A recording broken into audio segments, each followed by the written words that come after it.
Best music compilation.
Time for the final word in sports all across the state.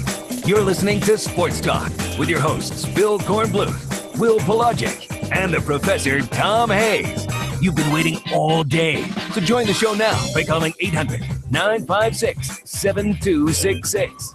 We really don't look at that as something moving forward inside Memorial Stadium that is on our list of things to get done. There's a different atmosphere at our games. Our people in the parking lot have a good time. There's no question about that, and I'm sure many of you have joined them on occasion. But inside the stadium, I think it's a little different. I don't know who Dan is referring to about us in the media joining the folks tailgating. I can tell you right now, I walk into that stadium 100% sober most of the time. Welcome into Sports Talk South Carolina Radio Network as we bring you in here to our Wednesday edition of the program. Will Pelagic, Phil Kornblue, Professor Tom Hayes. You can check us out on any of our terrestrial affiliates. Pro, you're having some issues over there with your computer. Good. I got a hammer for you if you need it. It's okay. We are, of course, on our 28th affiliate statewide. Also on what's going on as well with the Periscope at SportsTalkSC. Somebody asking us on Periscope, what type of sports are we talking about now? Well, we talk about South Carolina and Clemson football, basketball, baseball, tiddlywinks when they are relevant. We're talking about the College World Series, which currently is in progress. The rain once again playing havoc across Omaha. Arkansas leading Texas Tech 5-2. That game is in the top of the 8th inning. This is a winner's bracket contest in bracket 2. This was the game that was supposed to start at 11 this morning? This was a game actually that was supposed to start last night. Right. And then go to 11. No, they moved it to noon. They moved it to either noon Eastern, 11 Central, and it didn't actually start until 3:30 Eastern time. That's such a mess when it gets behind. Maybe it was a good idea that South Carolina didn't go to Omaha because we'd be sitting through that. Arkansas, of course, will if they're victorious, they will not play again until possibly Friday in the potential semifinal. Loser of this game will face Florida in an elimination game tomorrow night at 8 Eastern. One of the games scheduled for tonight. We always say weather permitting. Winner there will end up playing Mississippi State. Yeah. Arkansas looks really good. They do. They have looked good. And it's a tribute to South Carolina. I'm sure the Gamecocks could care less, but if you're going to lose to the World Series champions as you get through the regional in Super Regional, and South Carolina played them to a third game, so. They fought them hard out there in Fayetteville, but Arkansas has been good from the outset, as Mike Morgan likes to remind everybody. He picked them, I think, way back as being a team that could win the national championship. And he's kind of spiking the football a little bit too much with that, don't you think? No. I mean, Arkansas looks really good to me. No, I know.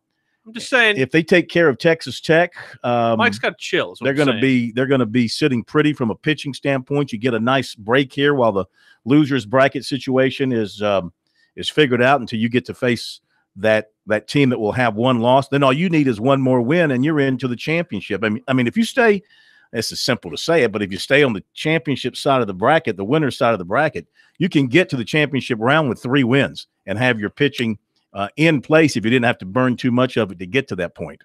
Yeah, but I always think about when South Carolina lost the first game to Georgia Tech and then just went through. Well, I don't think South Carolina I'd have to go back and check the records. I don't think the Gamecocks in their run of 3 straight trips to the championship round made it through unscathed. I think they always had to come through the losers bracket, which made it, an extremely long stay in Omaha. Certainly, we'll talk a lot about what's going on there, and also some departures for USC and Clemson to tell you about. Found out earlier today that Cody Morris will be signing his professional contract with the Cleveland Indians on Tuesday. Jim Callis has it at $186,000 for the slot value there. Junior right-hander from Clemson, Riley Gilliam, signed with the New York Mets, as expected also on Wednesday. He was picked by many as possibly the fastest riser of pitchers who could possibly make it to the big leagues among those who were drafted in the early rounds of the Major League Baseball first-year player draft. And the Mets really wanted him. They signed him almost about $180,000 above the slot value of $379,000. He gets a nice $550,000 check that hopefully he puts into a nice IRA Roth fund that probably our friend Fran Halloran could probably set up for him. Sure. And he will have that reporting going to the Mets organization here in the next couple of days. And we found out also just a couple moments ago, Eddie Demurius has declared his intentions to turn pro. He was drafted by the Cincinnati Reds in the 27th round. And this is a surprise, Corn. Danny Blair, who rose to prominence after his heroics in the regional round in Greenville, has decided he's taking his talents to Tampa. Now, he's from down that way, isn't he? I believe so. Yeah. That's interesting. It must mean he feels that was what South Carolina's got coming back, that he doesn't want to be a platoon player again. He doesn't want to be a defensive replacement or a pinch runner and that sort of stuff. He wants to go somewhere where he can be an everyday player. So I guess Tampa's going to give him that opportunity. So must mean that he feels like South Carolina's outfield is going to be pretty crowded next year, and probably will be, with Olsen coming back, with Hopkins coming back. So, 2 of the spots are taken. And I don't think Cortez has signed yet, has he? He has not, but Yeah. he was the first one drafted, and many believe that if you are one of those guys who was drafted there, you have no leverage to come back, especially because they're looking for him to do basically play a different position, play inside the infield. Yeah, he's about to say that JUCO hitter. Wasn't he a corner outfielder? Yes. Yeah. You got this big slugger coming in. Middle Tennessee's made it official. Jim Toman, the new head coach at Middle Tennessee. Congratulations to him. Of course, longtime assistant to Ray Tanner at NC State and at USC. I really thought that when Tanner retired, I really thought it would be Toman who'd be the guy. That was before they hired Holbrook. And when Holbrook was hired from North Carolina, I think to get him over, there probably was an understanding that when Tanner retired, Holbrook would get the job. And so that's the direction they went. And then this time when Holbrook was fired, or he resigned, unfortunately for Toman, I think the fact that he was out of a job and wasn't currently a head coach at Liberty and doing some good things worked against him for whatever reason.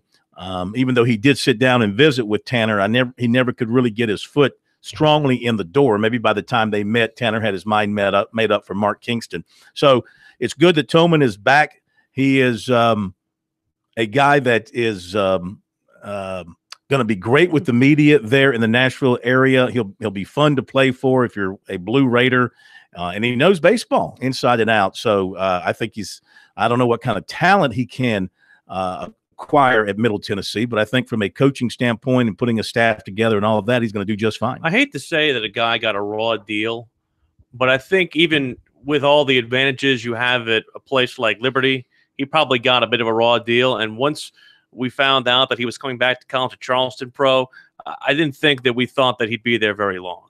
No. And he was just setting up to get another job. I thought he did a wonderful job at Liberty. His only problem was, at the time, I think, if you can correct me, Corn, if Coastal Carolina was going strong, and then you had Winthrop had a decent team back then, but he got to the championship round, didn't he, against Coastal, and then dropped the last game they had? Yeah. The year that Coastal won the national championship, they had to beat Liberty 1-0, and they had to score in the bottom of the ninth to do it. But remember, even though they didn't make it to the tournament, and that turned out to be his last year, he was surprisingly fired by Jeff Barber. Soon after that. But he had gotten Liberty to the NCAA tournaments at least 2 times, maybe 3. I have to go back and look at the record. So he had done a good job from that standpoint. So I don't see any reason why he can't make Middle Tennessee.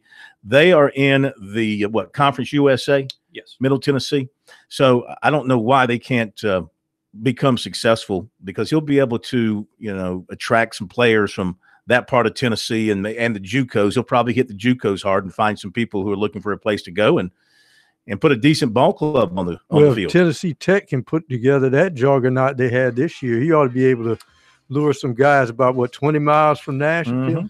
We're going to hear from Ellis Johnson, former USC football assistant, at the bottom of the hour. We're going to hear from Clemson athletic director Dan Radakovich on a variety of topics in our second hour. You've heard the phrase, you would give your left arm or your left leg to go to Omaha for the College World Series. Well, if you haven't seen this viral video or at least heard the sound from this viral video that's in Omaha, you can see how that actually got personified. Do you really believe it? we'll ask you and have you decide when we come back.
This is the place to talk Tigers, Gamecocks, and more. Sports talk across the state on the South Carolina Radio Network.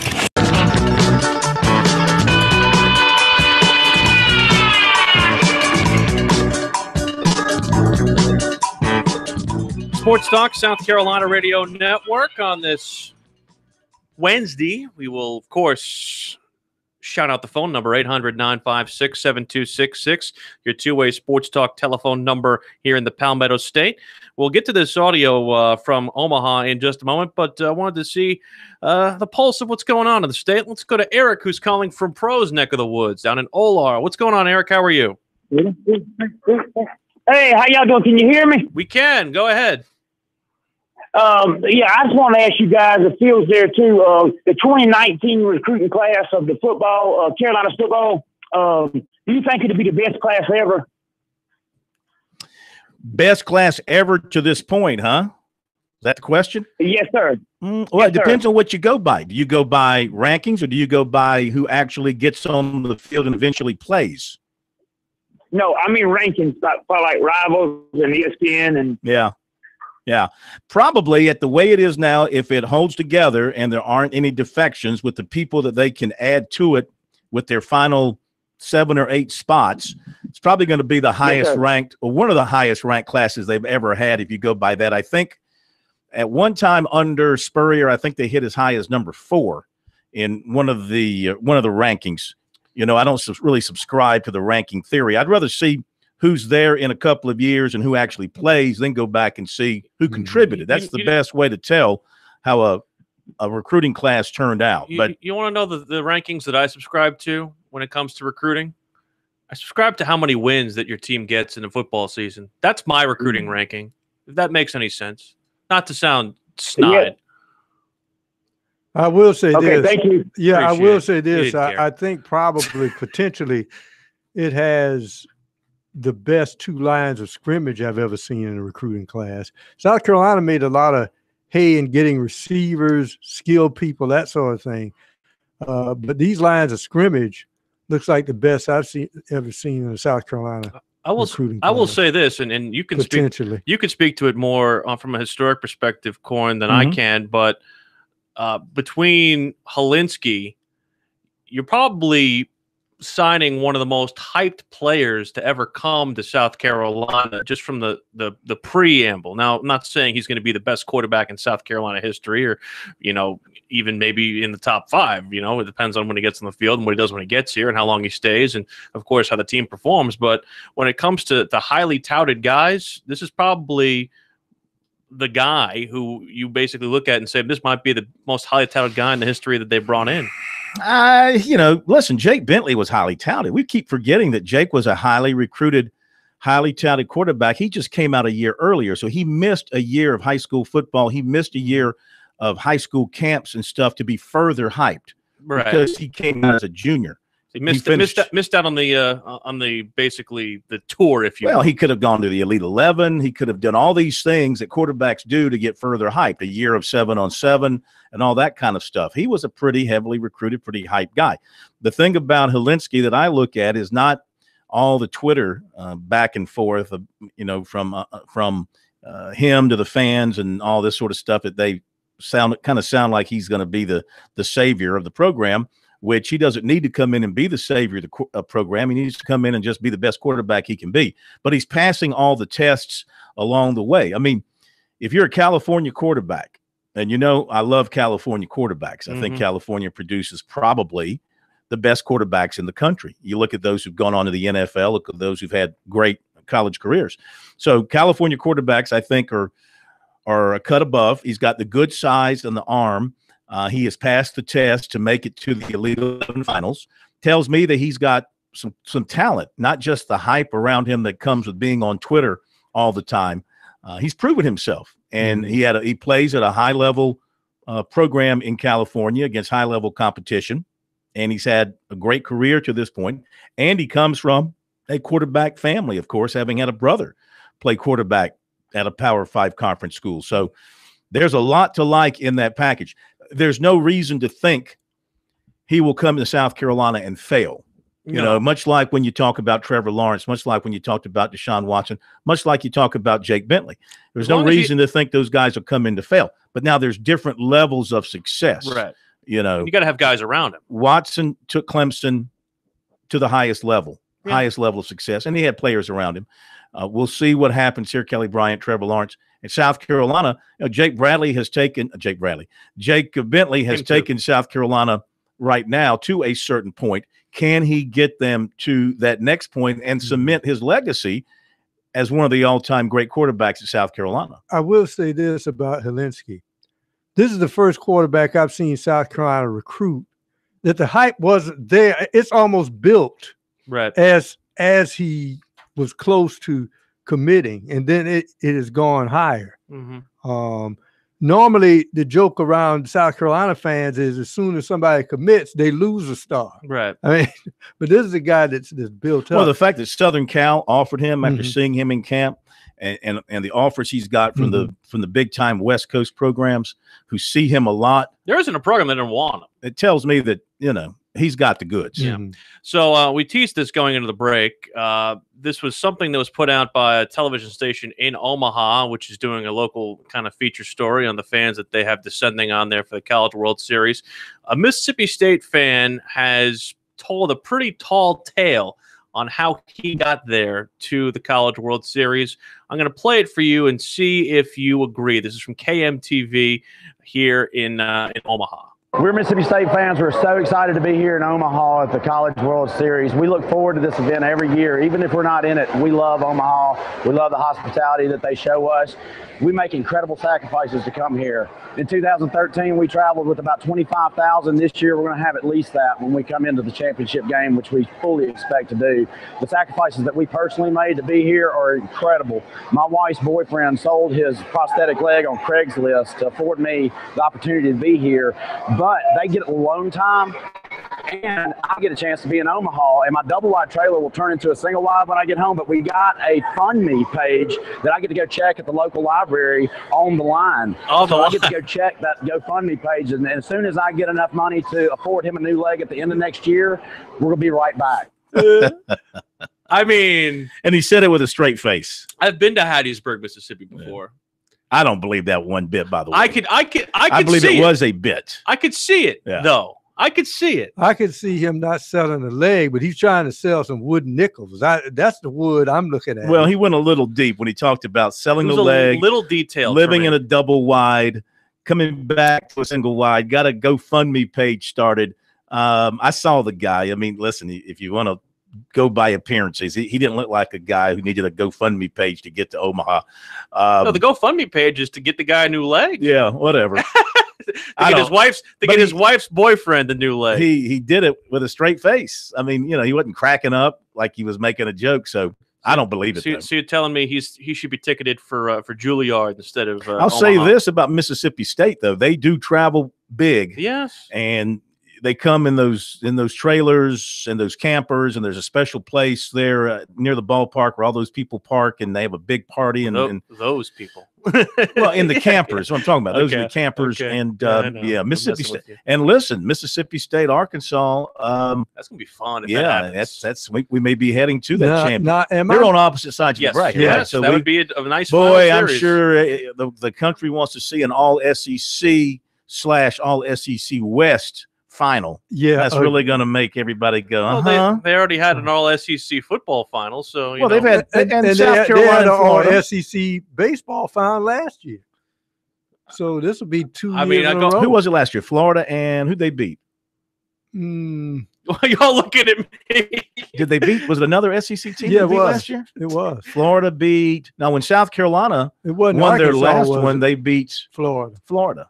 They beat UCLA for the first one. They beat one. LSU? Is it LSU? It was LSU, I think. Yeah. You sure? LSU. Look that up. LSU, you're right. Okay. But they must be real strict. That was without looking it up, by the way. College World Series, because I can't remember seeing a Mississippi State fan sneaking a cowbell. I love how you guys look at me. They got the beach balls out there. Yeah. But no cowbell. We will take a drastic left turn and talk to the former USC football assistant, Ellis Johnson, about what his future holds coming up next here on Sports Talk.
Welcome back, Sports Talk, South Carolina Radio Network. We have details on a return to basically a place that's been a house of horrors for the USC women, and we'll detail that. We'll also detail some of the other things going on across the Palmetto State. But first, Corn, we have a former USC assistant on the line with us. Absolutely, and of course, head coach at the Citadel, head coach at Southern Miss, several stops around the SEC as a defensive coordinator, high school coach here in South Carolina. And, of course, I think his number one position in life has been as a contributor to not just Sports Talk, but to the success of Teddy Hefner on the radio in Columbia as well. It's Ellis Johnson joining us here on Sports Talk. Good evening, sir. How are you? Doing fine. I hope I can tell you that my paycheck from him is not very good. We'll work on that for you and see if we can squeeze. I tell you what, now he'll trade out a funeral or something for you if you need that. I hope not. Well, first of all, fill us in on what you're doing these days since your time was up at South Carolina and what your plans are moving forward related to football, we hope. Still just doing a lot of Mr. Mom stuff. I've enjoyed more time with the kids, and they get out of school even a little earlier than Ben Lippen, so we've had a lot of free time. This fall, what I plan to do is not in a structured way, but I plan to be around the Ben Lippen program some and help with some of the younger programs, either middle school and JV, and a little bit of practice. Give me a chance to hang around my kids, but also James Reynolds, who's the new head football coach there, played for me at the Citadel, and I plan to do some things to help him in whatever ways he wants to take advantage of it.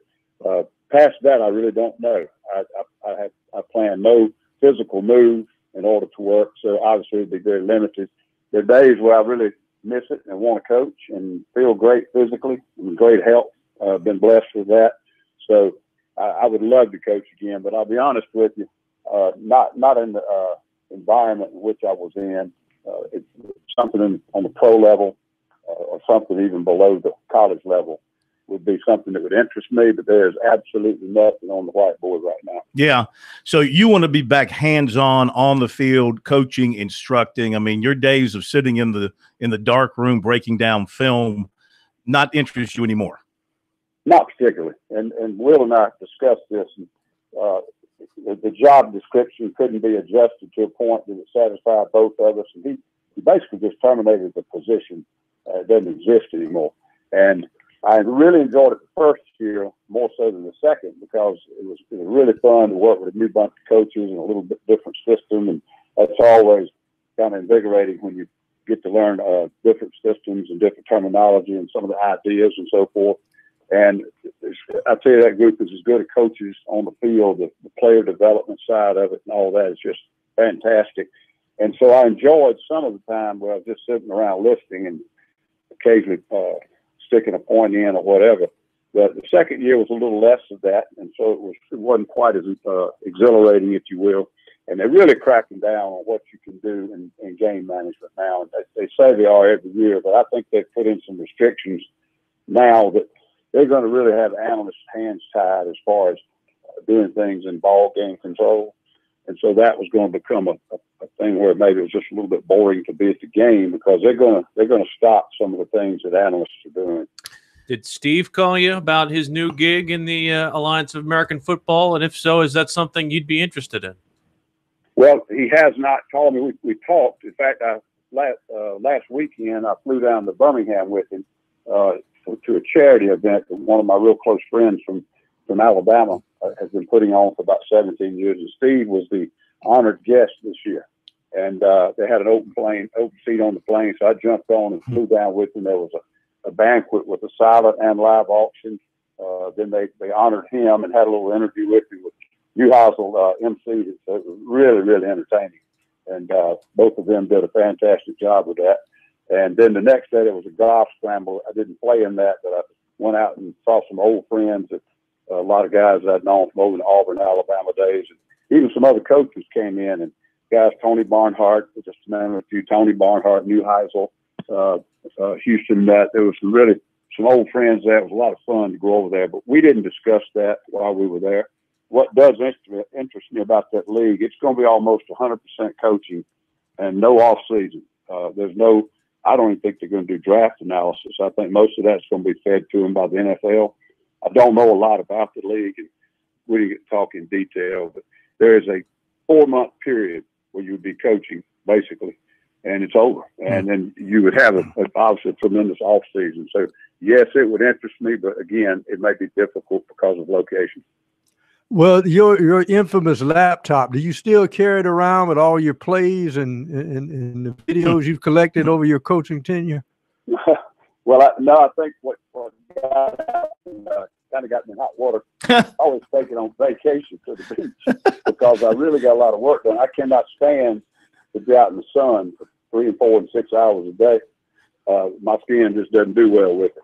But my wife could lay out there for 2 days in a row, nothing. You know, I would come in midday and I'd put on a film from one of our opponents coming up, and usually by the time I left the beach, I'd have about 5 or 6 of our early opponents, sort of a shell of the game plan that I was going to, put in front of the staff, and we'd go from there and pick it apart. So that's where the laptop thing came in. I think Beamer busted me on that one pretty good somewhere, and it started pretty well. Do you still feel that as a coach that you have something to give on the defensive side? The college game seems to be moving younger and younger with the coaches because of the year-round demands and the recruiting and all of that. Maybe that's not your cup of tea anymore, but from the professional standpoint, you feel like you could handle a coordinator's job or handle a position job if one were to fall your way? Oh, yeah, I think that wouldn't be hard at all. Some professional coaches are quite different in their approach than the colleges are, but many of them are very similar, and you'll see them bounce up and down. They coach both levels over a 15, 20-year period. They'll coach both levels, and I don't see a lot of difference in what they're doing. The thing about the pro level is obviously it's different what you have to prepare for. And frankly, I think it's simpler. The problem with pro level, though, is matchups. Mm-hmm. And you spend a lot of your time trying to make sure that you don't have a player on your side in an impossible task matched up on another player, which could, it's a whole different approach to strategy because you're trying to match up against individuals as opposed to a system. And the college system has got, everybody just gone to the fast pace. And even if they're not breakneck speed, they've all speeded it up quite a bit. You still have maybe 1/4 of your schedule will be pro style or power football with people in the huddle. And frankly, those are giving defensive coordinators as much or more trouble now than the other because everybody's adjusted their packages to defend the other. But, I would feel very comfortable with it. Mm-hmm. I do think there's a click on that level. I think it's very hard for college coaches who've never coached on that level to be hired in coordinator positions. But I do think, as far as a position coach, it wouldn't be hard at all. What do you think about the team USC has coming back this year? I think it's a good football team. And the biggest thing, I think 2 factors stand out to me. Will has brought in really deep classes, and there's hardly any mistakes in there. It's because he's so meticulous in the process. The second thing is they're getting a little deeper overall on the roster because of that. And the third thing is, like I said earlier, the player development. There's not a staff in America doing any better job than they are coaching on the field and taking a player from what he is when you get him 2 or 3 years later, the production, the ability to play at a better level, and all the things. Brad Law used to be so big on player development and used to use that expression all the time. And I just think this staff does as good a job as anybody I've ever been around. Got a good quarterback. I would say, I've learned the hard way as a defensive coordinator. And as a head coach, if you ain't got a quarterback, you're starting at the back of the pack. Mm-hmm. And they've got one, and I think he's capable of being a dominant quarterback in that league. He's going to have help. He's a pocket guy. He's got to be protected. And that's going to be the challenge because it's very difficult in this conference to protect quarterbacks that are not mobile. It's just the nature of the beast. I mean, even when Vanderbilt lines up against some of these good SEC teams, their defensive linemen are more athletic than the offensive linemen on the other side. So I think protecting the quarterback is a very, very difficult thing in the SEC, especially when they're a pocket guy. So that'll be the biggest challenge there. And defensively, I think they've done an outstanding job. They're a little bit thin in a couple of spots. All right, Ellis, let me jump in real quick. Hang on if you would. We'll come right back to you. Ellis Johnson visiting with us here on Sports Talk. We'll be right back.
These guys, they never sleep. Check them out on the web at SportsTalkSC.com. Now, more of Sports Talk on the South Carolina Radio Network.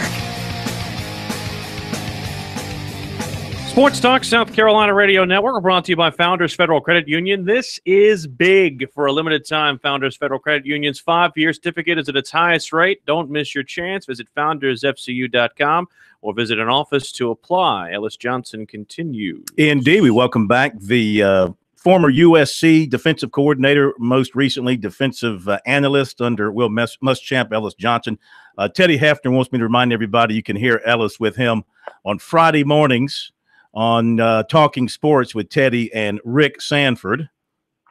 I'm assuming they talk sports. Sometimes I hear they talk other things, but mostly sports. You still enjoy it going on over there? I do. They're a fun group.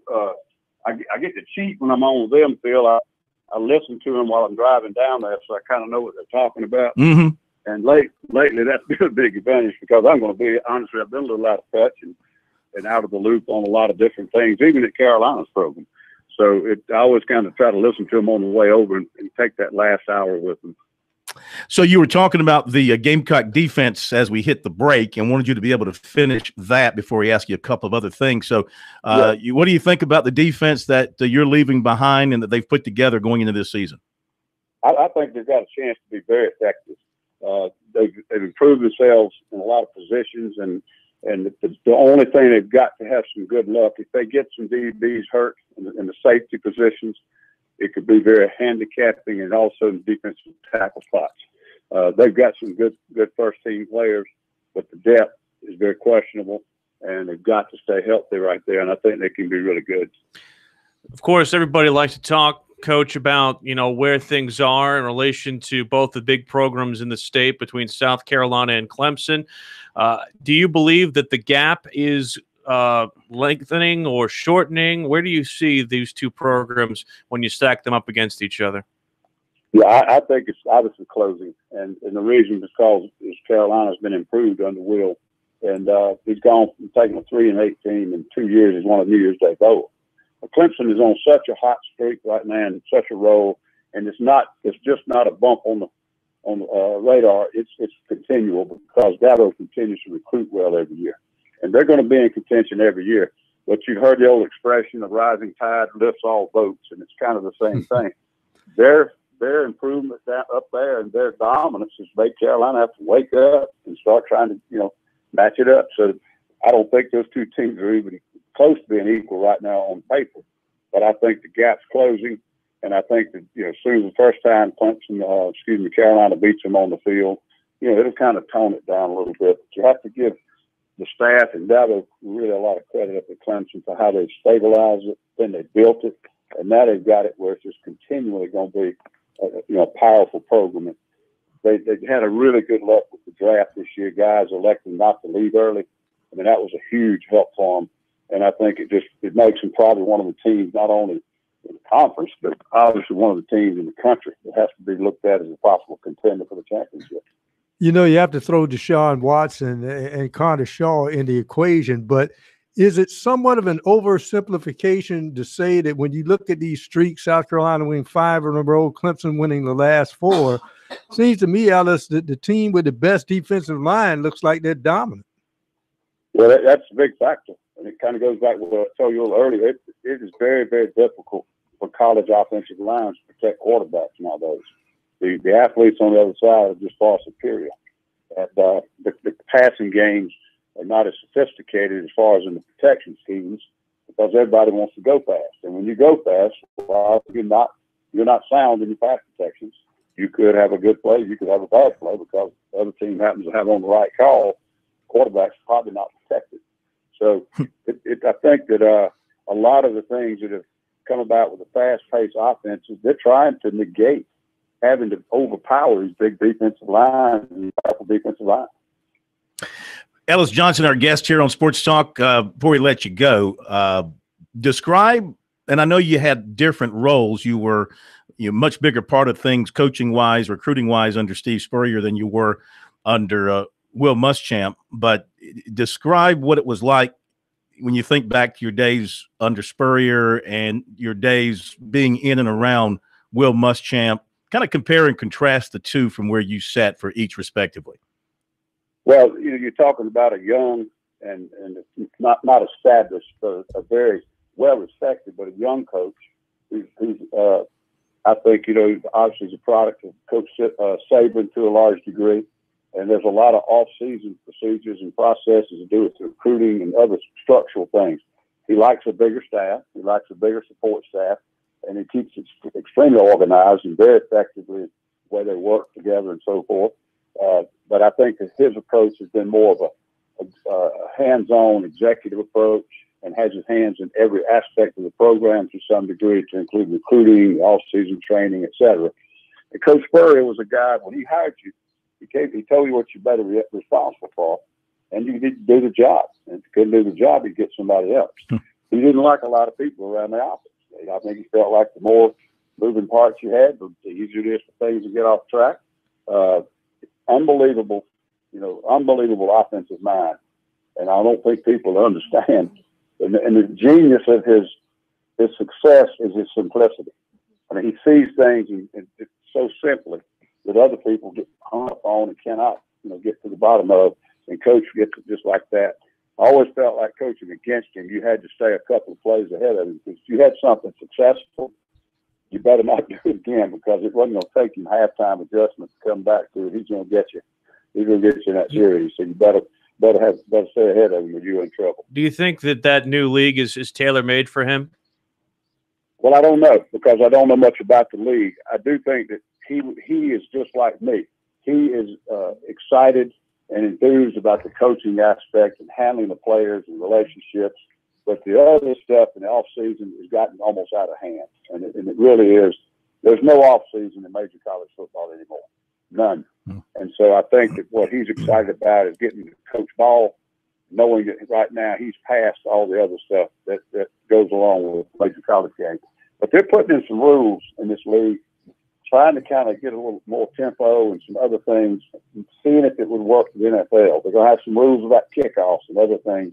A lot of the rules you see the NFL debating right now, they're going to do some experimentation in that league with those rules before they try it in the NFL, so they'll see what the effects are and whether it's something they should move forward on or not.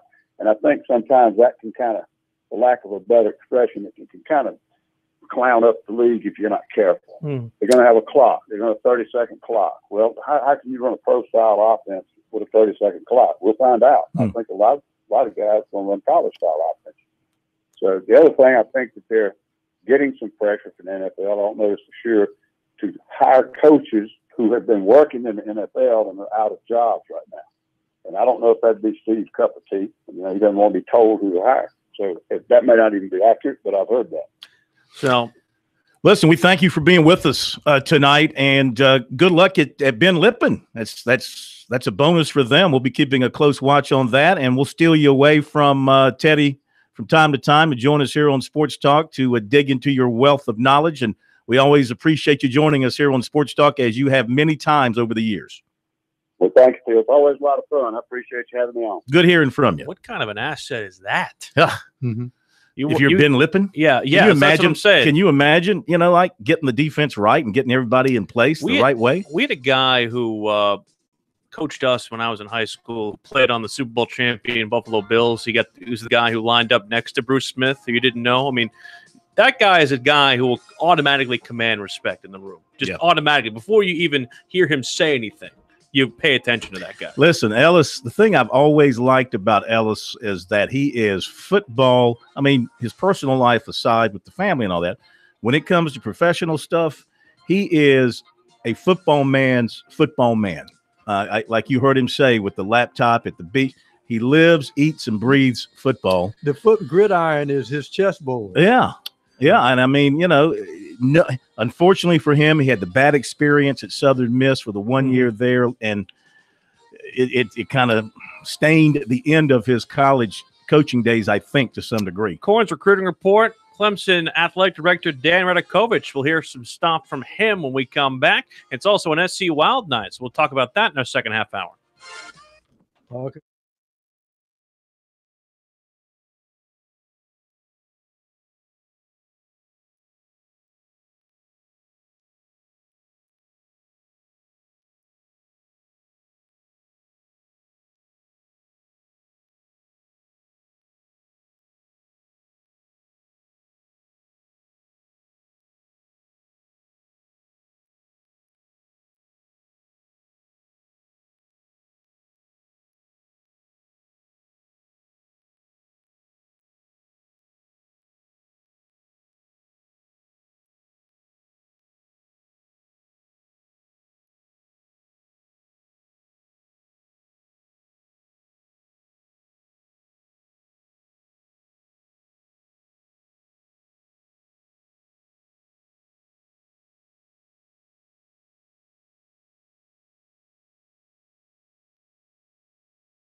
2 of Sports Talk up next with your hosts Phil Kornblut, Will Pelagic, and the Professor Tom Hayes.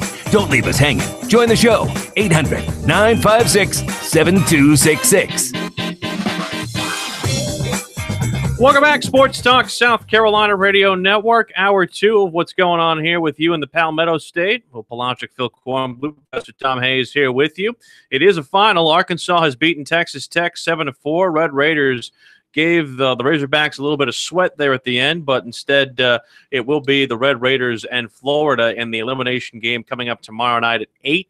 Winner of that game will once again face Arkansas for the winner's bracket potential semifinal there in bracket number 2. And bracket 1 tonight, it is an elimination matchup between North Carolina and Oregon State. That was originally scheduled for 7 o'clock. We'll get you an updated start time when we get one here from the College World Series folks in Omaha. Winner of that game will take on Mississippi State in the same scenario, which Arkansas has coming up here on the 22nd as an afternoon game. 8:30 we have that. No, I'm just guessing because they say no. They just say at the end of one game, then they go 55 minutes. So I'm just giving them a pad to 8:30.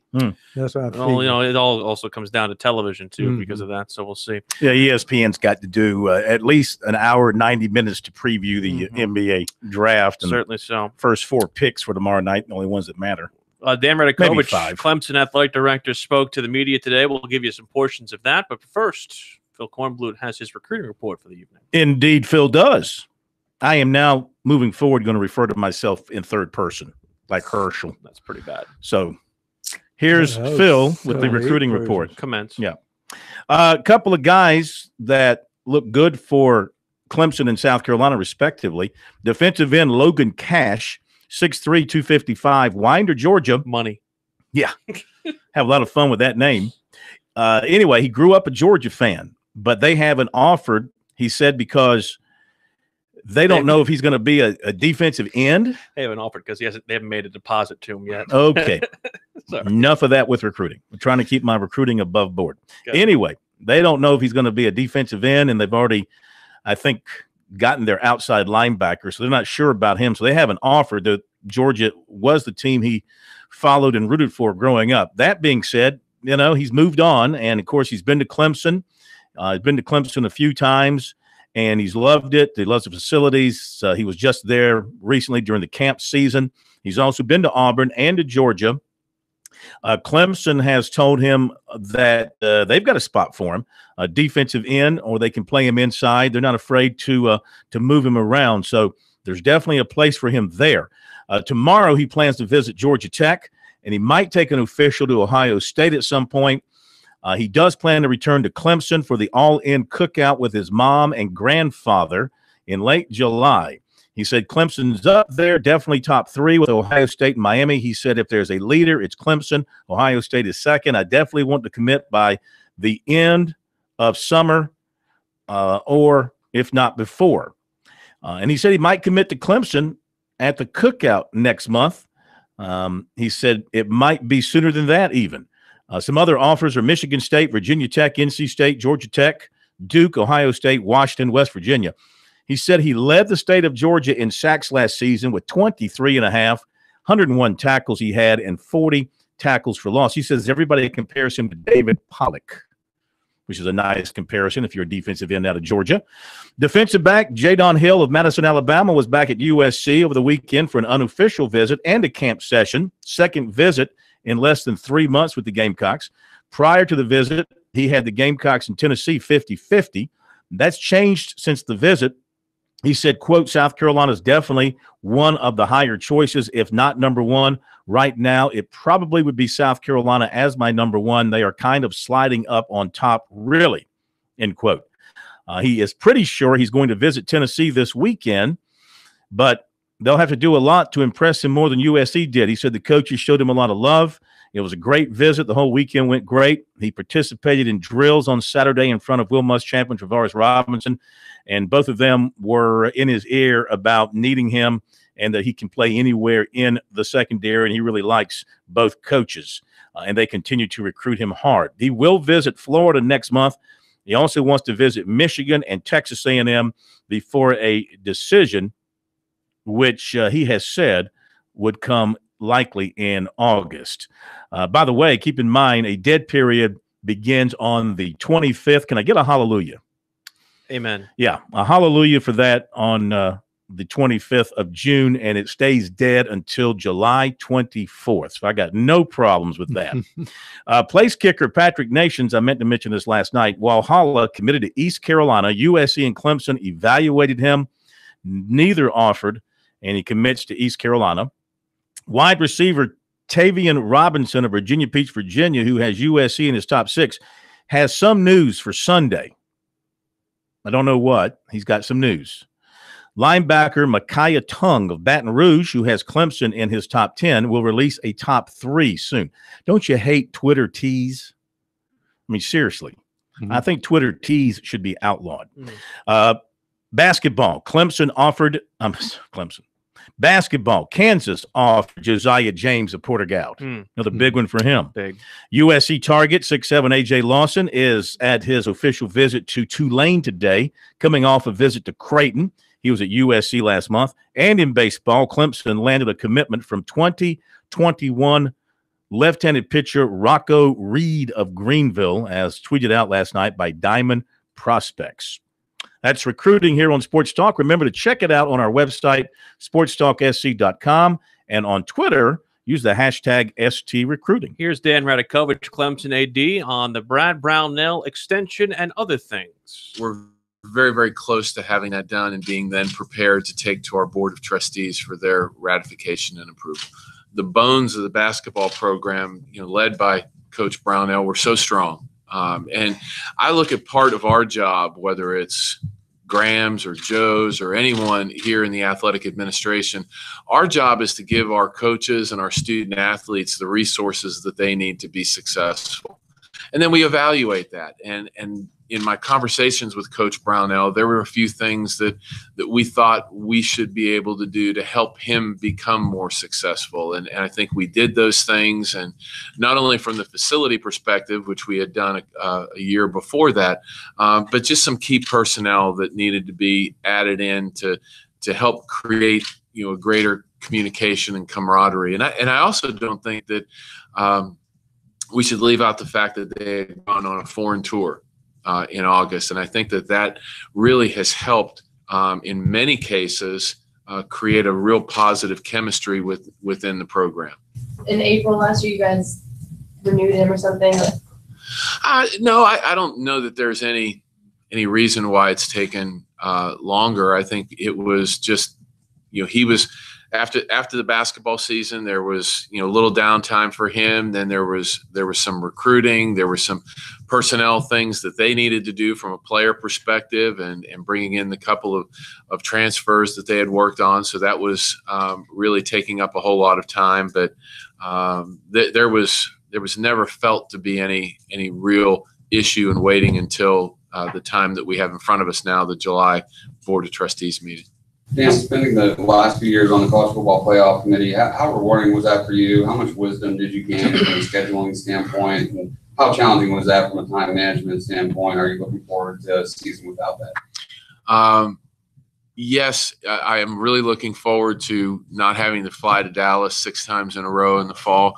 Although the people were great, and I said on a number of occasions it was the best committee I've ever worked on. Bill Hancock, Michael Kelly, they just made everything incredibly easy for the members.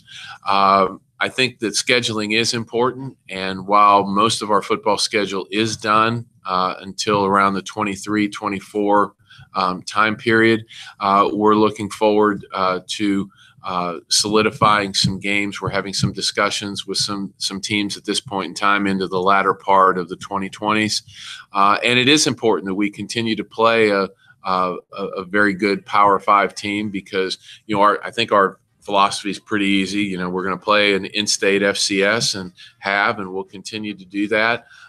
We will bring in a group of 5 team to play here at Memorial Stadium, and then we'll have our home and homes with South Carolina and another Power 5. A lot to react to there from Dan Rad, and some more to come, including alcohol, gambling, and filling the hill.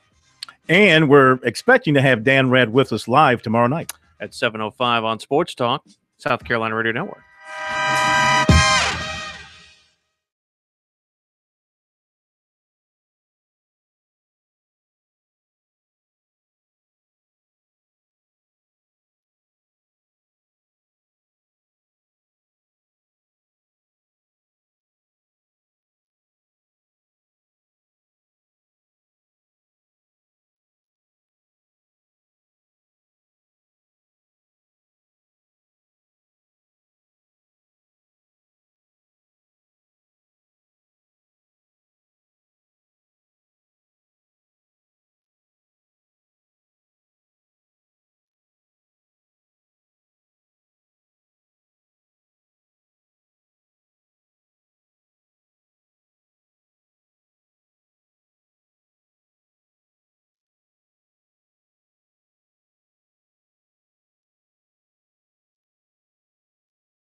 Sports Talk is the sports talk show of Main Street, South Carolina. From the coast to the mountains, we cover it all. Welcome back, Sports Talk South Carolina Radio Network. Before we play the second part of our Dan Radakovich piece here, wanted to at least let you know the second game of the evening in Omaha is scheduled to go off at 8 o'clock. North Carolina and Oregon State. And interestingly enough, Oregon State, with their backs against the wall, will turn to Luke Heimlich. 3 days rest, but didn't throw a bunch of pitches in that game on Saturday. He didn't work all that deep because he gave up a lot of runs. They got him out of there. Maybe thinking because he gave up those runs, they figured they were going to go ahead and lose and have to come up through the loser's bracket. If they won their next game to stay alive, they'd have him ready to go again. So that's the way it's worked out for Oregon State, and he'll get his shot tonight against the Tar Heels in an elimination game. I want to ask you this also, because we really didn't have a lot of time to react to it from our conversation with Ellis Johnson, which we'll have for you at SportsTalkSC.com when the show is completed. What do you think about him saying that he and Will couldn't come up with a job description there? That was kind of curious. Yeah, And he wanted to try. You don't want to try to put the blame on the new rules. Well, and all that I thought stuff. it was interesting that he said he's not filling the position. So apparently they're not going to have a defensive analyst on the staff, I guess. Nah. Look, I think Ellis wanted to be back on the field. Maybe he was thinking when they expanded to 10 assistants, he was going to get that job and be able to. I'm not speaking for Ellis. I don't know. I'm just sitting here thinking to myself, he wants to be an on the field, hands-on coach, and living in Columbia. I think he would have jumped back into being a full-time assistant with both feet, would have done the whole gig, the recruiting, the year-round coaching and requirements that it now takes for a college football coach with the silly rules that they've developed and the crazy calendar. He's right. I don't see how college football coaches, they get paid a lot of money if they're at a high level. They earn every penny of it now the way their calendar is, because they burn the candle at both ends. And they burn it 365 days a year. My guess is, though, when they went to the 10th, and I'm thinking that he might have thought he was going to get that position and get back on the field and be a hands-on coach. They ended up hiring a guy to coach outside linebackers, I believe, which was right up his alley because linebackers, that was his position that he coached when he was on the field. Maybe when that happened, he realized that it just wasn't going to work for him any longer there as an analyst position. As he said, the first year was great, second year not so great. He didn't want to go through it again.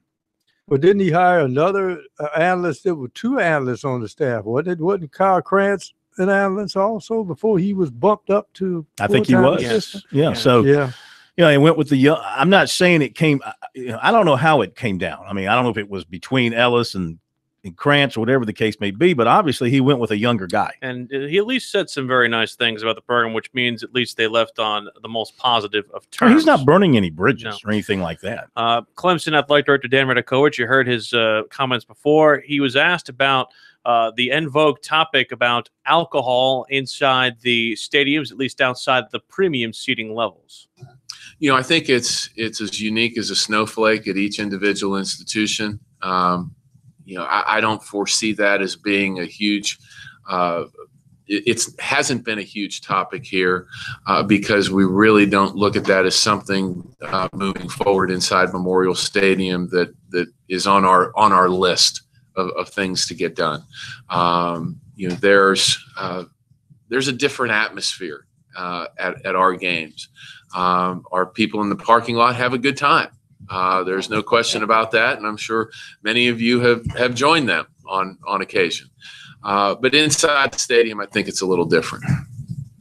Yeah, speaking about another vice situation, this recent Supreme Court ruling about gambling. I know colleges, everybody's looking for new revenue streams. Have you had any talks with anybody about, someday this is a way we might monetize this to help all colleges, not specifically Clemson, but is it something that's on the radar for ADs, administrators? Well, again, I think it has a lot to do with your zip code. Yeah. And, here in the state of South Carolina, any change in the gambling laws has to come from the state legislature and the state government. So I'm not sure that that's high on their priority list. So when it starts to get high on their priority list, then we will be able to chime in and talk about it. I think that gambling has been going on sports for an awful long time. Some legal, some illegal. I think as more and more states, maybe states around us, states that we play in, because of the breadth of the Atlantic Coast Conference, it'll be important for us to continue to educate our student athletes and ramp up our compliance efforts, to talk about gambling. But I think at this point in time, we can do that within the confines of our current compliance area. Whether we need to expend more resources on that in coming years is really an open question. But as it relates to resources coming back, that's going to be a state-by-state process. And, South Carolina has not at this point in time, the government of the state has not at this time come out talking about, this is something that's high on their radar screen. Last year, there was a lot of angst concerning students in the Hill, and you were blamed, even though student government put the process in place. Is any of that going to change this year, or are there, is anything taking place to make sure that the students get to the Hill, or what's the latest, I guess? I was meeting with the Board of Trustees, and I got done with my little dog and pony show, and I asked any questions, and they said, yes, fill the Hill. So when your bosses tell you to fill the Hill, that's kind of what is high on your priority list. Mason Foley, the new student body president, has been fantastic. He and his team have worked with Graham a lot over the spring semester, and we're looking at some different entry options, some other types of processes to make sure that we get the tickets in the hands of the students that desire them. And to do that, that probably indicates a process change that we're close to, having done and approved by the students and everyone on campus. So I think that as the students roll in August, they'll have some different processes to work through, and I think there'll be ones that will help solve that issue and answer that question. Of all the things that we had happen here last year, that was probably the weirdest. I would call it a faux-traversy, the whole thing with the Hill. Yeah, I tell you what, the first game I covered at Clemson last season and saw all the empty space on the Hill, I was shocked. Mm-hmm. Then I had people explain to me the new fencing they put around the Hill, and then the fire marshal saying, well, you can only have X number of people on the Hill now. So they started limiting people going onto the Hill. And it leaves an open space there. And Clemson, of course, prides itself on filling up the Hill and filling up its stadium. It's very noticeable on television when the Hill is not filled because you got all that green grass, as Mr. Bob Bradley used to call it, Section GG over there. I don't know what Dan's got in mind. We'll have him tomorrow night, I hope. And I don't know what plan he has in mind to fix that situation. But Clemson needs to fix that because that's part of their thing, their lore, their tradition, their Death Valley about having that hill filled with people and not having any GG showing. See, you can end something, but when you take a tradition and end it abruptly, that's when people start to kind of moan and groan. It seemed to come out of nowhere when it happened. I wasn't even aware of the problem until I went to a game. Did you? I mean, I noticed. I think you covered a game there before I did. I did the Kent State game last year, and I noticed it. And again, but that was your first game there. You probably weren't even aware that. Well, I mean, I'm aware about I knew about the Hill. I mean, I know about. No. But you maybe weren't aware that it's always packed. That's always filled with students. I mean, it was. I could tell you, I noticed it. I noticed the patches, and I noticed the comments more about the patches, and I think that in our minds, at least, something needs to be done because it really doesn't make any sense. Going back to Luke Heimlich here, pitching on 3 days rest tonight for Oregon State. He only threw 63 pitches. That's a lot of pitches in 2 1/3 innings, but it's not a lot for an outing. So going to see how he bounces back tonight for a start that's not typical. He's not a hard thrower anyway. We'll see if he can resuscitate the Beavers. Yes. SC Wild comes your way next. We'll talk to Captain Billy Downer about what's going on in the outdoors across the state of South Carolina. And we'll talk to you about that coming up next here on Sports Talk.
It's time to get wild with SC Wild. Everything hunting and fishing from the South Carolina Department of Natural Resources and your host, Phil Kornblut.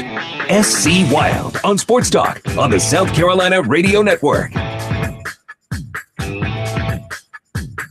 It is time for another edition of SC Wild here on Sports Talk. We welcome in the captain, Billy Downer from DNR. He is not here physically with us here in the studios. He is with us via the phone line from the Charleston area. Good evening, Captain. How are you?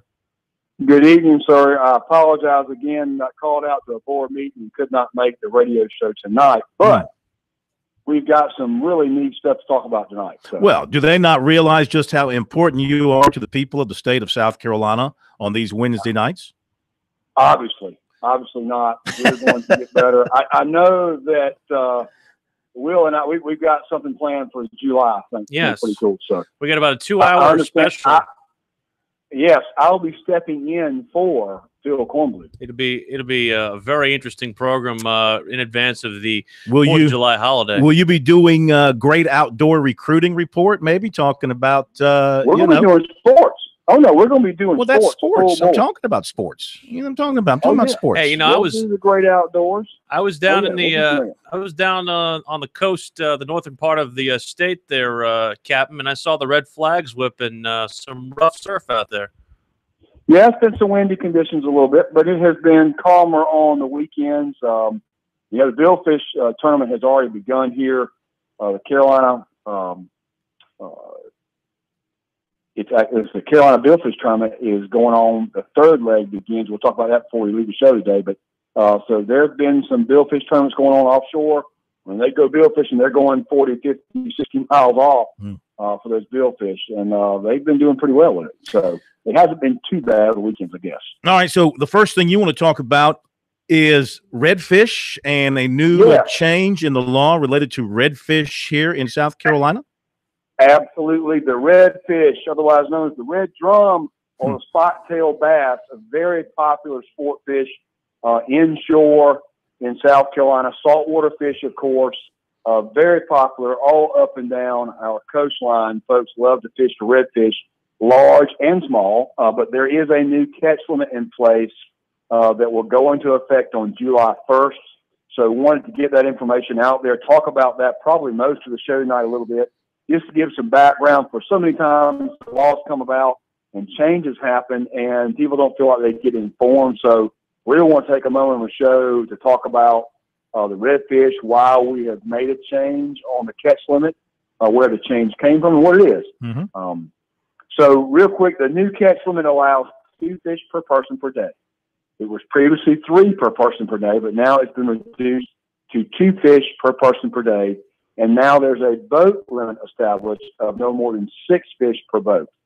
So if you, me, and Will went fishing, that's no problem. We get 6. But if we took the professor with us, we could still only catch 6 fish, even though there were 4 of us in the boat. What are the chances of all 3 of us and you, 4 of us catching 2 fish each? Pretty good in South Carolina. Is that right? Pretty darn good, yes. I enjoy fishing for redfish myself. And again, they are a popular fish. But here's the thing. Again, this new fish limit goes into effect July 1st. The previous catch limit was 3 fish per day with no boat limit. The slot limit remains the same. When we say slot, that means the redfish have a slot limit from 15 to 23 inches. So you can catch a fish from 15 inches to 23 inches. If it's 14 inches, you have to put it back. If it's 23 and a half, you have to put it back. If it's 23 and a quarter, you put it back. The slot limit means there's a section there or a slot that the fish has to fit in. So a lot of states have that. But we've had that for years, several years now for the red drum. But 15 to 23 inches, that remains unchanged. Again, the new limit is just 2 per fish. All right, let me ask you this question real quick since you bring that up. Sure. You know, go ahead. In the golf world, golfers are known, if you're honest, to impose penalties on themselves if they happen to break the rules. They stick to the rules to the best of their ability, the best of their knowledge. So in the fishing world, in a case like you're talking about here with these fish, I mean, seriously, if a guy catches a redfish and he's 23 and a quarter inch, is he really going to throw him back, or is he going to go ahead and sneak him in there and try and keep him? I will tell you, there's a good question. It's an excellent question. And we've actually got some information on that. Okay. So I'm going to skip down to later in the show. We'll come back to this, though. But all right, so right now, basically in South Carolina, our red drum fishery is known as a catch and release fishery because we know, based on surveys that have been extensively done of anglers at landings, and some of you folks listening may have had somebody ask you questions at a landing, and you wondered, what is that? What are they asking me about? Well, this is where those questions go in these surveys. 80% of the red drum caught by anglers are released. That translates to 4 out of every 5 redfish that are caught are released, even if they're in the slot or outside the slot. A lot of people love to fish for red drum, but they'll let them go because they want to see them again. They want to catch them again. Mm-hmm. They're out there to catch fish. Much like the bass fishing industry in inland's gotten to, folks love to catch and release bass. They just like to catch them and put them back. Now, I love to eat fish. I love to eat redfish. I will sit here and tell you, when I catch redfish in the slot, most of the time I'm keeping them. I don't get to fish as often as some, but there are people that fish 3-4 times a week for redfish, and they're constantly taking fish out and putting them back. They're catching and putting them back. We're very fortunate in South Carolina to have people that are willing to put fish back. But with that said, we still seen talking to our biologists today that there's been a downtrend in the red drum population. Some folks have actually, the fishermen have come back and said, hey, we're noticing less fish where we fish. We had the freeze back in, we talked about January again. Not sure that really didn't take a big effect, but over the last several years, fishermen have actually self-reported that they're not seeing as many red drum, and they were concerned about that. So we've been doing some studies over the last few years, and it prompted the DNR, Department of Natural Resources, to take a closer look at the species this last year, which culminated in an assessment that found that South Carolina's red drum population was experiencing some overfishing. So years ago, it wasn't that long ago, it was 2 fish. When I was fishing, and I can't remember exactly how many years ago, but it wasn't that long ago that it was 2, and then it went to 3. So we've been 3 for several years now, 5 or 6, 7 years. And now we're looking at it and constantly looking at that fishery. And oops. It was time to look at this again, back up. Okay, let's go back to 2. So the legislature, of course, we don't make any regulatory decisions. The legislature is who passes the law and changes those rules. So we make recommendations. The legislature was very attentive to this. They were concerned. Some of our legislators love to fish the red drum fishery as well. And this went through without any hiccups really at all. People got behind it. Fishermen got behind it. Fishermen groups got behind this. And so we moved it back to 2 fish. And a lot of people don't understand something. Well, I still don't understand, why are we going back? If everybody catches fish and you can go out and catch red drum, why do we go back to 2? Well, here's the point. Red drum survive from one year to the next in previous generations to reasons, and sometimes they have poor survival. Impact translates into fewer fish with the slot limit size, which ultimately expected is fewer adult fish. Now, for an adult red drum to propagate and create more red drum, they got to be 4 or 5 years old. Our slot limit, which is 15 to 23 inches, is basically a year-old fish. So in a year, they get 15 inches. Year and a half, 2 years, they're at 23. But they can't breed until they get to 4 to 5 years old. So if we got to get them through that slot limit size, if everybody keeps taking 3, 3, 3, eventually you're not going to have as many fish to get to that age level where they can actually create more fish. All right, hang on. To the 4 or 5 year age. Hang on, Captain. We'll come back to you, talk more about the redfish situation in our states. Captain's got some more information and some tips for you on how to deal with the redfish situation and to fish them safely. More from Captain Billy Downer here on SC Wild in a moment.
It's time to get wild with SC Wild. Everything hunting and fishing from the South Carolina Department of Natural Resources and your host, Phil Kornblut. SC Wild on Sports Talk on the South Carolina Radio Network. We continue with the Captain Billy Downer on this edition of SC Wild on Sports Talk. The captain coming to us live from beautiful Charleston. Have you fixed the highway situation down there in Charleston while you're there? Have you gone over to 526 and gotten that fixed? I am staying away from that problem. We've been involved in that. You know, our officers actually were involved with that for several weeks, helping maintain some of the traffic points there along that corridor. So it has been a headache for Charlestonians for sure, but I believe they are finally getting on the other side of that. So getting that better. But I did not go near there, didn't even want to look at it. Don't blame you. Don't blame you. Let's get back to the redfish, and you've got some tips that the folks at the DNR, you guys have worked hard to develop and publicize the ways to help the anglers deal with the redfish and get them back in the water safely. Correct. And really want to follow with one thing. I was drifting a little bit on what I was trying to, but the main point is that with the change from 3 to 2, what we think is that less fish in the slot will get caught, which allows more fish to survive later, which means if they survive later, we've got more fish to recruit into that adult population to get to 4 to 5 years old. But yes, Phil, great point. We have got some great ways to help, or just reminders for anglers to help them release redfish safely. Because we know that 80% of our fish get released, we really want to work on that, because even though 80% are released, under the best and ideal conditions, from 8 to 16% of caught and released fish will still die. And we're trying to avoid that. The first thing is use circle hooks. If you're an angler, you know what a circle hook is. It's a different design in the hook. The barb is curved backwards. It doesn't look like if you're holding it in your hand that I'll catch a fish, but you'll catch one as fast or faster than a regular hook. So circle hooks are great. When you land the fish, they're easy to get back out. You don't tear the fish's mouth up. You don't damage that mouth area. Keep the fish in the water. That's hard. Most people catch fish, they want to pull it up, take a picture, and hold it up, and that's just natural. But if you can, leave it in the water as much as you can. Take a picture of it in the water, allowing that fish, again, not to lose oxygen from the water, not to get stressed of being pulled out. Remember, too, when it gets hot, like it's now, we've got 100-degree days. You catch a fish, you're pulling it in, it's fighting, it gets out, and you're pouring out now hot air, dry air, not in the water anymore, and you put them back in the water, it's a shock to that fish. So trying to avoid shocking those fish as much as we can. Avoid handling the fish as much as possible when they're out of the water. Take the picture quick, put it back in the water. They're going to have to do that. A lot of people are using gloves now so they don't damage the fish. You wouldn't think that our hands, human hands, would bother a fish, but they can. Your hands are dry, stick to the scale, and you start pulling scales off that fish. It's like pulling skin off of us. It hurts. It hurts them, and it can cause damage to that fish. And again, more stress with fish going back in the water. And here's a big one. Use the appropriate size tackle for the fish you're after. Now, this at first may sound a little crazy. What do you mean, Billy?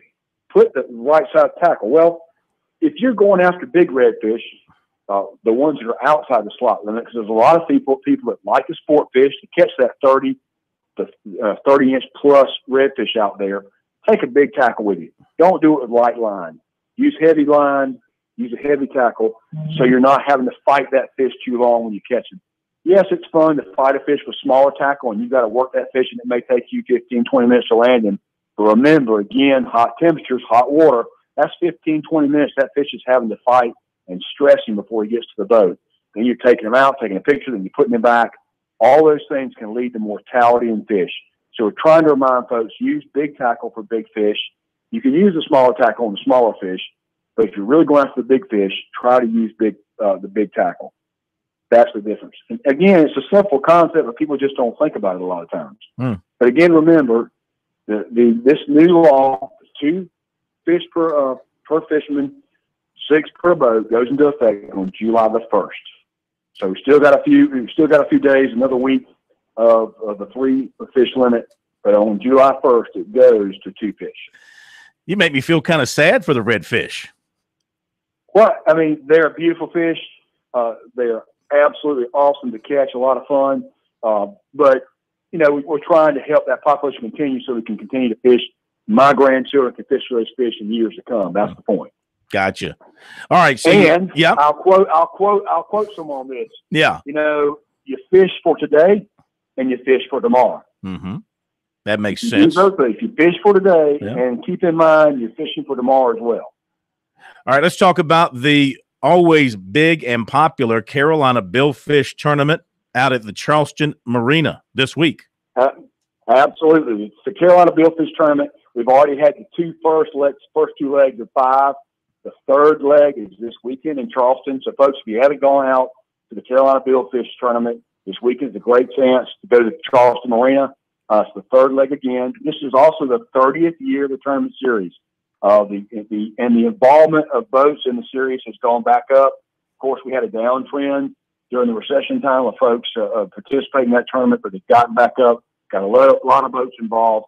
I want to say I heard 50 plus boats in this year's tournament. I may be wrong on that, but I think I heard a lot of boats involved. And again, this is over several legs or several weekends of fishing, 3-day weekends of fishing for these for the billfish. And when we say billfish, we're talking about blue marlin, white marlin, and sailfish.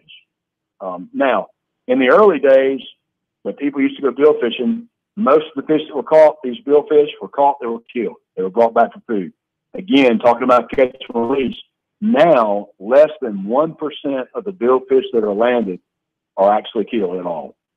They're tagged and released right there beside the boat, never even taken out of the water.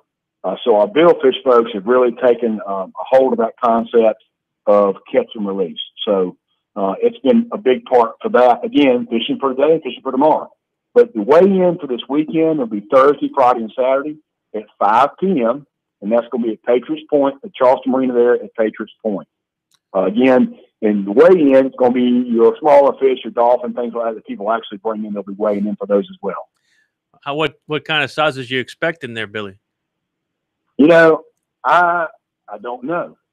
On dolphin, I can tell you the dolphin, you'll remember, we're not talking about a not flipper dolphin. Not flipper dolphin. Not flipper. This is a fish. Mahi. Yes. That's correct.